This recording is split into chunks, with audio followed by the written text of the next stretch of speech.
Assalamualaikum warahmatullahi wabarakatuh, saudaraku yang dirahmati Allah Subhanahu wa Ta'ala.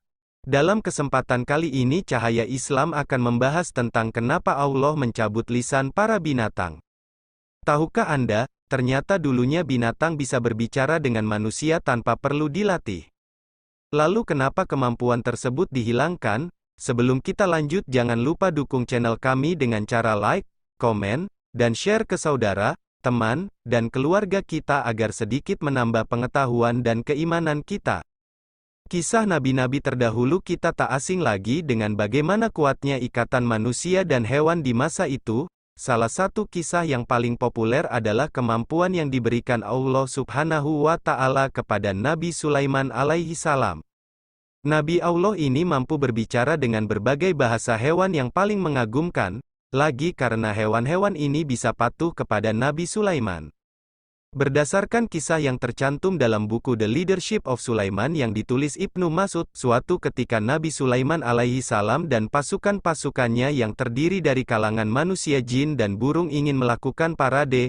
Mereka saat itu melewati segerombolan semut.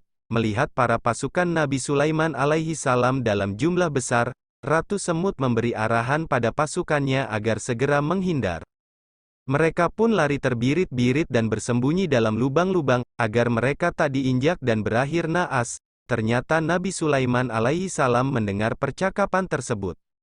Nabi Sulaiman mengerti apa yang disampaikan Ratu Semut kepada pasukannya. Sesaat Nabi merasa sangat beruntung dan bersyukur karena Allah telah menganugerahkannya kemampuan seperti itu. Lalu memerintahkan pasukannya untuk berhenti sejenak. Kita berhenti dulu sejenak, kita beri jalan dulu kepada makhluk yang sedang berlindung kepada Allah Subhanahu wa Ta'ala. Anehnya pasukan Nabi Sulaiman tak melihat apapun dan malah kebingungan, mereka mencari-cari di bawah mereka namun tak ada satupun hewan yang melintas saat itu. Lalu Nabi Sulaiman kembali berkata, sehasta di depanku ada lembah semut yang berisi jutaan semut, mereka sedang mencari tempat perlindungan agar tak terlindas oleh kuda-kuda kita. Kisah menyeduhkan ini sudah diabadikan dalam Al-Quran Surat An-Naml ayat 18 hingga 19.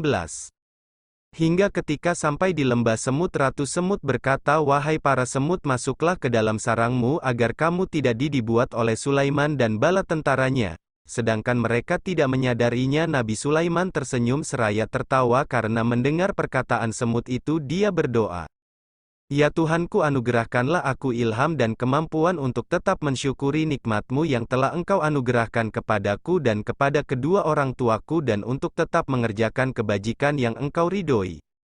Aku memohon pula, masukkanlah aku dengan rahmat-Mu ke dalam golongan hamba-hamba-Mu yang soleh. Sebelum Nabi Sulaiman diberi kekuatan ini, ternyata pendahulunya Nabi Adam alaihi salam juga diberi kemampuan untuk berbicara dengan hewan. Ada sebuah kisah yang dikutip dari karya Syekh Muhammad bin Ahmad bin Ilyas yang diterjemahkan oleh Abdul Halim berjudul Kisah Penciptaan dan Tokoh-Tokoh Sepanjang Zaman. Dalam kitab tersebut tercantum berbagai kisah Nabi Adam dan kehidupannya di masa lalu. Al-Kisah saat siang karena tubuhnya belum tertutup lebih ada merasakan panas yang luar biasa. Jika Nabi Adam haus, dia akan minum dari air yang ada di awan. Lalu ketika rambut Nabi Adam mulai tumbuh, kuku-kukunya pun memanjang, malaikat Jibril datang kepada mereka lalu memotong rambut dan kukunya. Rambut dan kuku tersebut pun dikubur dalam tanah menurut Ibnu Abbas. Selama 300 tahun lamanya, Nabi Adam tak pernah berani mengangkat kepalanya ke langit, saking malunya kepada Allah Subhanahu wa Ta'ala. Selama beratus-ratus tahun ia hanya bisa menangis, tapi ia sempat mengadu beberapa hal kepada malaikat Jibril. Beliau pernah mengeluh karena tubuhnya tanpa selai kain dan matahari sangat menyengat. Lalu mulailah malaikat Jibril mengajarkan Hawa cara menenun wol yang kemudian bisa dipakai sebagai mantel untuk menutup badan Nabi Adam.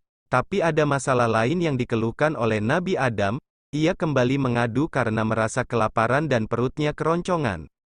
Sudah 40 tahun lamanya ia tidak mengisi lambungnya.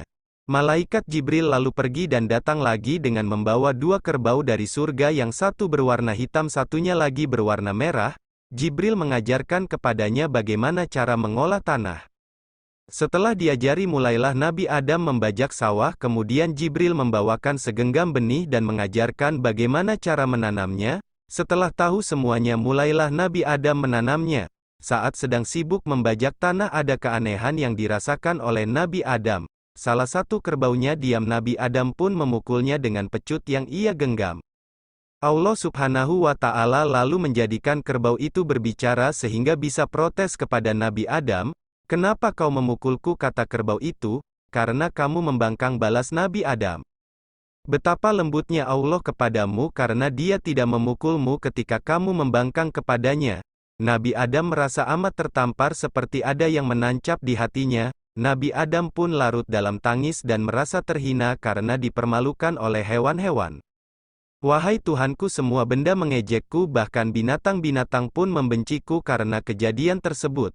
Kemudian Allah Subhanahu wa Ta'ala memerintahkan malaikat Jibril untuk mengusap lisan binatang agar tidak bisa berbicara. Dulunya menurut riwayat ini binatang-binatang bisa berbicara, tapi meski begitu ada beberapa kejadian aneh yang dialami orang-orang terdahulu jika berinteraksi dengan hewan pada masa Rasul. Contohnya ada salah satu kisah tentang seekor sapi yang berbicara kepada pemiliknya, setelah mendapatkan perlakuan semena-mena dari pemilik. Hal ini dinukilkan oleh Bukhari dari riwayat Abu Hurairah radhiyallahu anhu, suatu hari seorang pria menuntun seekor sapi dan tiba-tiba saja ia memaki serta memukulnya. Sapi tersebut berjalan biasa saja namun ia dipukuli terus-menerus oleh sang pemilik yang berada di atas punggungnya. Tak tahan dengan beban yang diterima, sapi tersebut melawan dan berkata, "Kami tidak diciptakan untuk ini, kami diciptakan untuk membajak sawah." Mendengar hal tersebut para sahabat tentu tercengang. Rasulullah Shallallahu Alaihi Wasallam menjelaskan apa yang disampaikan sapi tersebut merupakan bentuk protes bahwa sang pemilik sudah berbuat zalim, sudah ditunggangi disiksa pula. Dari kisah tersebut Rasul menjelaskan makna di balik kejadian itu, yakni izoli kezaliman terjadi jika seseorang meletakkan sesuatu yang bukan pada tempatnya. Kisah hewan yang berbicara tadi memang terjadi di masa lalu dan sulit sekali ditemukan di masa sekarang. Saat ini beberapa hewan memang masih ada yang bisa berbicara tapi hanya bisa menyampaikan kata-kata yang sudah dilatih oleh pemiliknya, bukan merespon dengan akurat. Wallahu a'lam bishawab. Terima kasih telah menonton. Semoga videonya bermanfaat dan menambah keimanan kita. Jangan lupa subscribe dan tekan loncengnya supaya dapat notifikasi video bermanfaat lainnya. Wassalamualaikum warahmatullahi wabarakatuh.